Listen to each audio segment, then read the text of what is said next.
Third chapter fixed income का, fixed income valuations. Again सबसे पहले हम लोग बेसिक करेंगे। सबसे फर्स्ट चीज़ क्या होता है, फिक्स्ड इनकम मतलब debt, related to debt. Banks में क्या होता है, लोन होता है। लोन बुक हम लोग क्या कर सकते हैं, सिक्योरिटी को कर सकते हैं क्या ट्रेड, नहीं कर सकते इतना इजीली, तो हम लोग डेट सिक्योरिटीज़ कर सकते हैं। अगेन इंडियन कॉन्टेक्स्ट में it is very difficult to understand is because India का डेट मार्केट्स इतना ज़्यादा लिक्विड नहीं है, बट यूएस का debt market is quite a bit liquid, ठीक है। बट ऐसे समझो कि जमुना ऑटो एक कंपनी है पब्लिक लिस्टेड, उसको सपोज 100 करोड़ चाहिए, तो क्या करेगा वो, पब्लिक से 100 करोड़ ले सकता है, एंड वो क्या प्रॉमिस करता है कि एवरी ईयर वो 10% देगा ही देगा, देना ही पड़ेगा ना उसको, नहीं दिया तो डिफॉल्ट करेगा, एंड वो फिर एक बहुत बड़ा रेड फ्लैग है, एंड फिर बैंकरप्सी फाइल होता है, ये सब होता है, वो उस पर बाद में जाएंगे। समझ में आ रहा है। अगेन जब मैं बोल रहा हूँ फिक्स्ड इनकम है तो ज़रूरी है क्या फिक्स्ड रिटर्न्स ही मिलेगा, नहीं, हम लोग ने इसके पहले देखा था कि वेरिएबल भी रहता है, बराबर है, स्टेप अप कूपन्स रहता है, but having said that majority of the times it's fixed, 90% of the times, ठीक है। सबसे फर्स्ट कंसेप्ट पे आते face value, FV, face value. Face value मतलब क्या, सपोज फेस वैल्यू नॉर्मली कितना रहता है, 100 या तो 1000, 100 या तो 1000। जरूरी है क्या इसी पे ट्रेड होगा, नहीं। तो फेस वैल्यू क्या बताता है, फेस वैल्यू का मतलब ये है कि अगर मैं एक सिक्योरिटी इशू कर रहा हूं तो on the face of it उसका वैल्यू या तो 100 या तो 1000 रहेगा, जो एज अ कंपनी मुझे लास्ट में आपको वापस रिटर्न करना पड़ेगा। कितना रिटर्न करना पड़ेगा, 100 या तो 1000, जितना भी फेस वैल्यू है। तो स्टार्टिंग में जरूरी है क्या उतने पे ही इश्यू होगा, नहीं, वो हम लोग ने टाइम एंड अगेन देखा है, बट यहाँ पे हम लोग वापस करेंगे। फेस वैल्यू का बेसिक मतलब समझा, on the face of it security के फेस में कितना वैल्यू है। सेकेंड कंसेप्ट आता है कूपन। कूपन मतलब क्या, जो कंपनी इन्वेस्टर्स को कैश के तौर पे देगा, इन टर्म्स ऑफ कैश, उसको हम लोग बोलते हैं कूपन पेमेंट। सपोज कर लेते हैं 100 का फेस वैल्यू है, कूपन रेट है 8%, तो कूपन कितना हो जाएगा, 100 × 8%, कितना हो गया, 8। समझ में आ रहा है। अगेन उसके बाद हम लोग ये देख सकते हैं कि मार्केट का इंटरेस्ट रेट्स क्या होता है। मार्केट का इंटरेस्ट रेट सपोज है 6%, मार्केट का interest rate for that bond, हमेशा ये याद रखना, बहुत बार एग्जाम में या टेक्स्ट बुक में श्वेजर में कैसे लिखा रहता है मार्केट इंटरेस्ट रेट, तो लोगों को लगता है इंटरेस्ट रेट्स ये चल रहा है, नहीं, मार्केट का इंटरेस्ट रेट वो बॉन्ड को लेके कितना चल रहा है।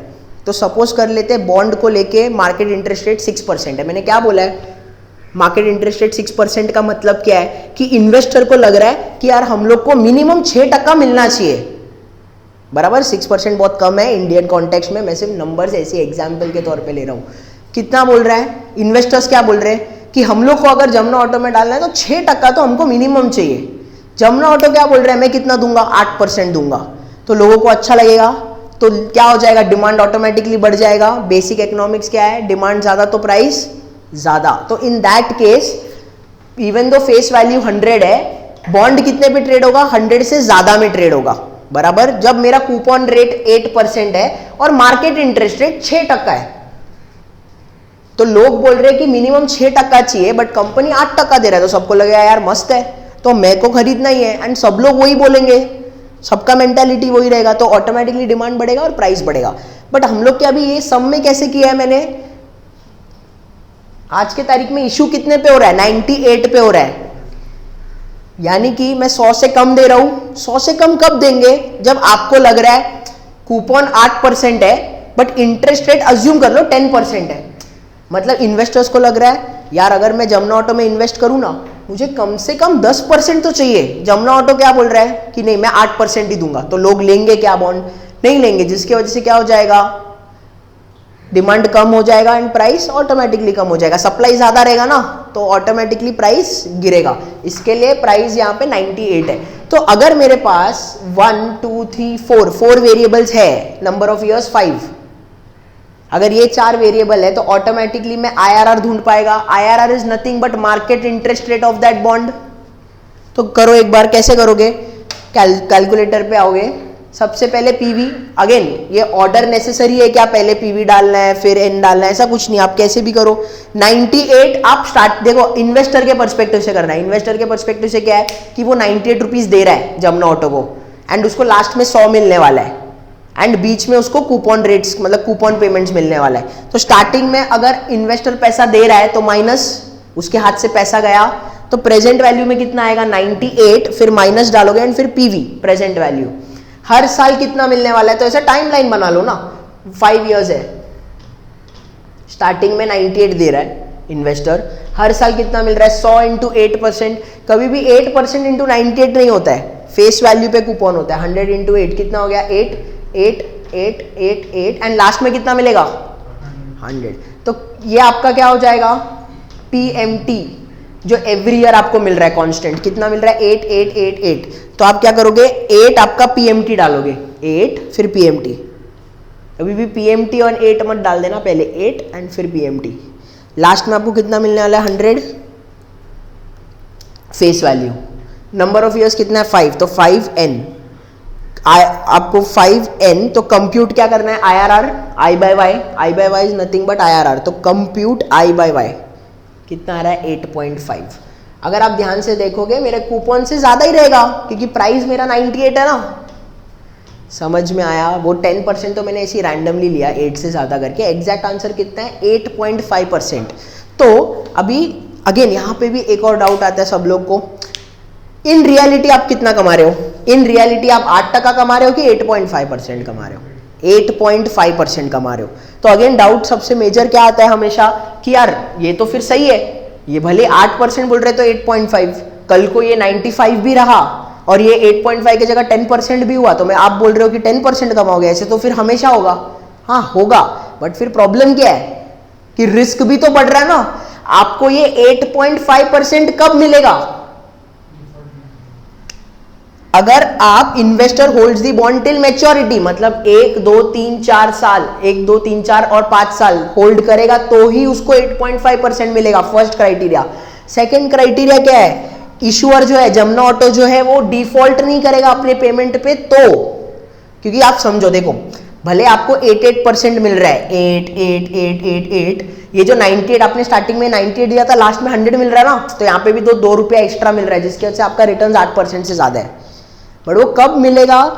अगर इन्वेस्टर मैच्योरिटी तक होल्ड करता है bond, issuer makes all the payment, and corporate finance का याद है अजम्पशन एनपीवी आईआरआर का? एनपीवी में क्या था? री इन्वेस्टमेंट होता है कॉस्ट ऑफ कैपिटल के इसमें, बट आईआरआर का किस में होता है? आईआरआर रेट पे ही होता है। तो वो एक यहाँ पे है ये चीज कि इन्वेस्टर री इन्वेस्ट एट वाईटीएम रेट। ये अगेन प्रैक्टिकल नहीं है, ये सिर्फ थियोरटिकल है, ये एक फ्लॉ है। ये जो थर्ड अजम्पशन है ना, इन रियलिटी मुश्किल है,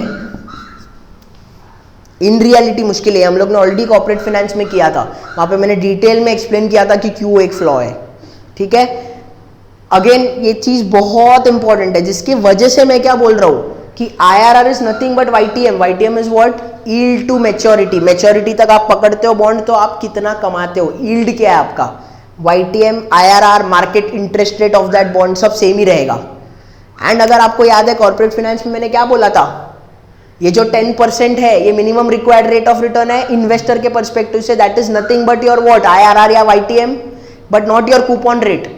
कभी भी ये 10% हमने कूपन लिया था क्या? नहीं, हमने क्या लिया था? Market interest rate of that bond लिया था।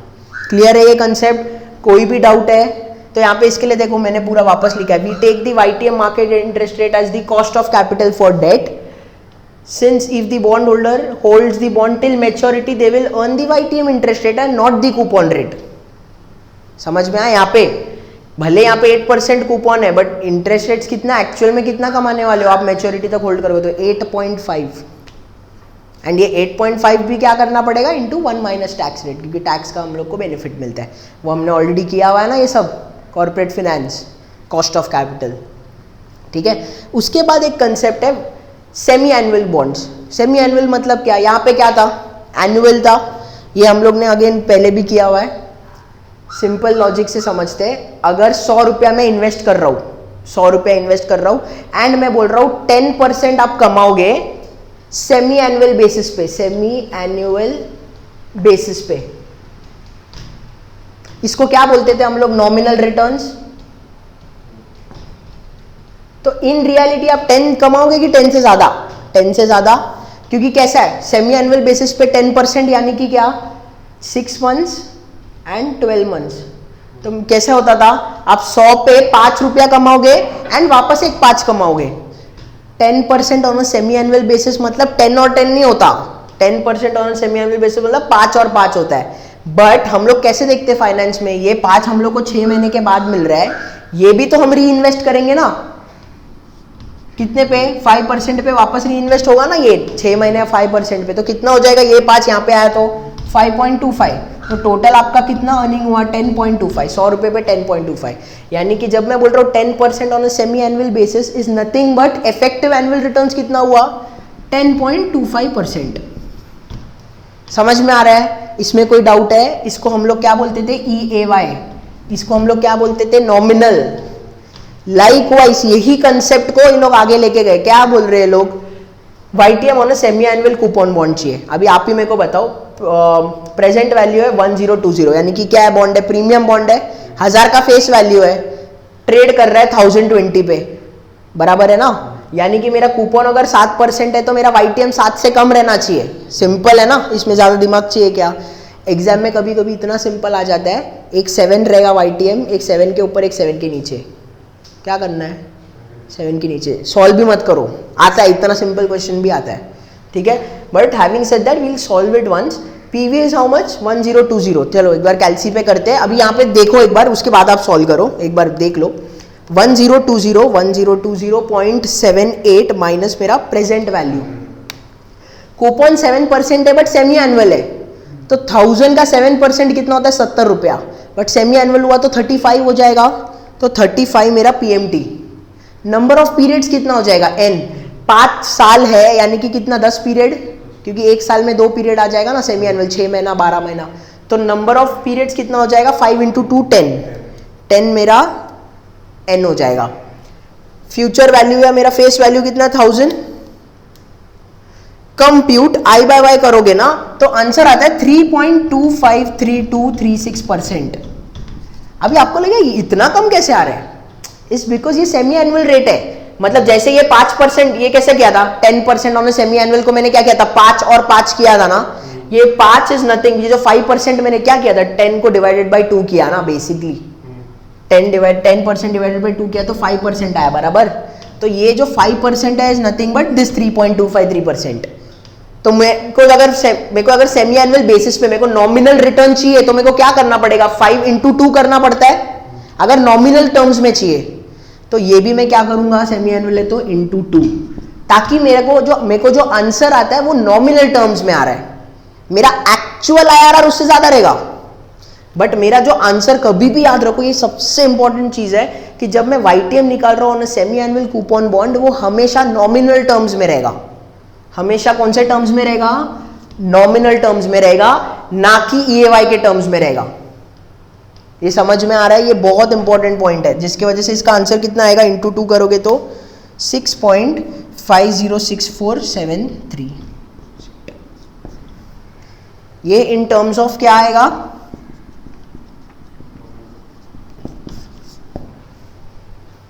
पक्का समझ में आया? ये देखो, यही हमने यहाँ पे अप्लाई किया है, क्योंकि बहुत लोग को नहीं तो यहाँ पे कंफ्यूजन होता है, बहुत लोग क्या करते हैं यहाँ पे raise-to-2 कर देंगे स्ट्रेट, मतलब क्या करेंगे 3.25% + 1/2, फिर -1 कर देंगे, उसके वजह से आंसर मेरा EAY पे चला जाएगा। मेरे को ये नहीं चाहिए, जब भी हम लोग YTM बोलते हैं सेमी एनुअल बेसिस पे, वो हमेशा नॉमिनल के टर्म्स में रहता है, नॉमिनल। ये बहुत ज़्यादा इंपॉर्टेंट पॉइंट है, इसके लिए इसको मैं इतना ज़्यादा स्ट्रेस दे रहा हूँ, ठीक है। तो ये सबसे पहले लिखो, कुछ डाउट्स है तो मुझे पूछो, ठीक है।